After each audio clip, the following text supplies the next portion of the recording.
Salut tout le monde, c'est tooliphone.net et aujourd'hui je vais vous montrer comment vous pouvez personnaliser un petit peu votre iPhone ou votre iPad sous iOS en configurant des icônes d'applications ou de raccourcis internet ou des dossiers avec des noms vides, donc sans mettre de nom obligatoirement, alors que normalement c'est obligatoire nativement avec iOS.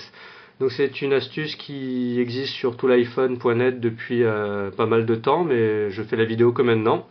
Donc je vais vous montrer tout ça, vous allez voir, c'est très facile.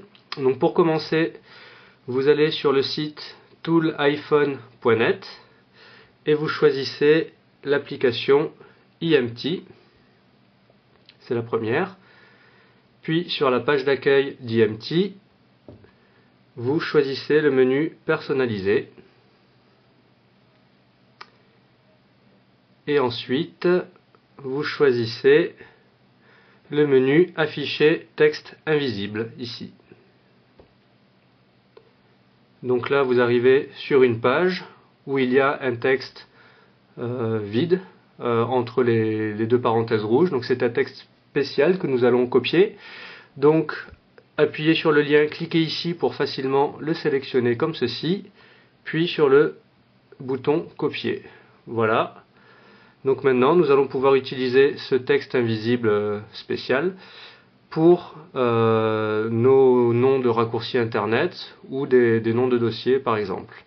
Donc si par exemple je souhaite mettre la page d'accueil d'IMT sur mon écran d'accueil d'iPhone, donc j'appuie sur l'icône, sur l'écran d'accueil. Le texte par défaut c'est IMT. Si je le vide, on voit que normalement je ne peux pas ajouter cette icône sur mon fond d'écran. Par contre, nous allons coller le texte que nous avons sélectionné et copié tout à l'heure. Et maintenant, le bouton ajouter est actif.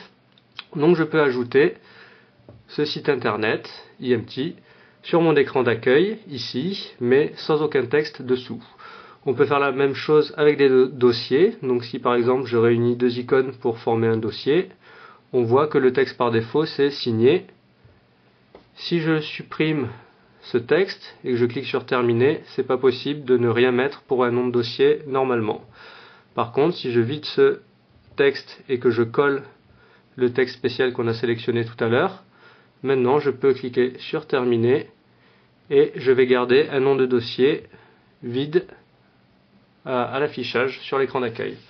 Voilà, j'espère que cette astuce toute simple vous aura plu. Si c'est le cas, n'hésitez pas à la partager sur les réseaux sociaux et puis également sur les blogs et les forums spécialisés iOS.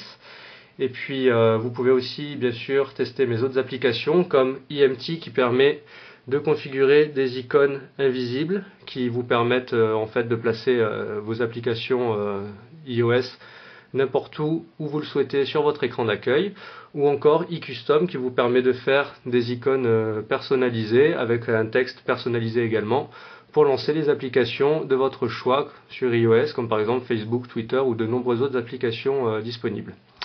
Donc vous pouvez aussi vous abonner à ma chaîne YouTube et me suivre sur Twitter pour avoir les dernières infos sur les nouvelles fonctionnalités et les nouvelles applications à venir. En ce moment, je développe par exemple une nouvelle appli qui devrait sortir dans quelques semaines, j'espère, pour personnaliser encore plus profondément et encore plus facilement votre iPhone ou votre iPad, tout ça sans jailbreak. Donc voilà, restez informés sur Twitter et sur YouTube. Merci, et puis je vous dis à bientôt sur tooliphone.